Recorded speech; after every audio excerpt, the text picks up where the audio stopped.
আমরা আমিরের ডানে থেকে, বামে থেকে, সামনে থেকে, পিছনে থেকে আমরা তার সাথে একত্রিত আন্দোলনের সংগ্রামে ঝাঁপিয়ে পড়বো ইনশাআল্লাহ।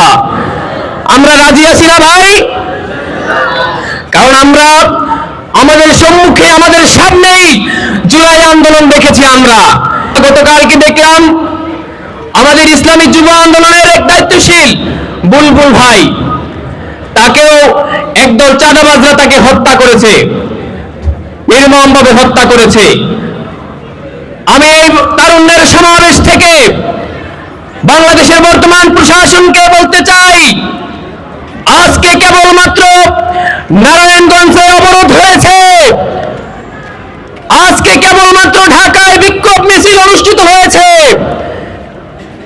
আপনারা যদি এই হত্যার কাণ্ডের বিচার না করেন, মোহতারাম আমিরের নির্দেশে, আমরা শুধু মোহতারাম আমিরের নির্দেশের অপেক্ষায় রয়েছি। মোহতারাম আমির যখন আমাদেরকে নির্দেশ প্রদান করবেন, শুধু নারায়ণগঞ্জ নয়, বাংলাদেশের যে কয়টি বিভাগ রয়েছে, কয়টি বিভাগকে আমরা বন্ধ করে দিতে বাধ্য থাকবো ইনশাআল্লাহ। আমরা শুধু মোহতারাম আমিরের নির্দেশের অপেক্ষায় রয়েছি। মোহতারাম আমির যখন আমাদেরকে ডাক দিলেন, এই চরমোনাই জামিয়ার ছাত্রদের কি অবদান ছিল, আমরা সেই অবদানকে ভুলবো না। আমরা এই জুলাই আন্দোলন, আমাদের মাদ্রাসার ছাত্রদের অবদানকে সামনে রেখে, আমরা এই যে অরাজকতা চলতেছে, চাঁদাবাজি চলতেছে, আমাদের মোহতারাম আমির নির্দেশ প্রদানের সাথে সাথে আমরা আন্দোলনের সংগ্রামে ঝাঁপিয়ে পড়ব। সংগঠনের উত্তরোত্তর সফলতা কামনা করছি।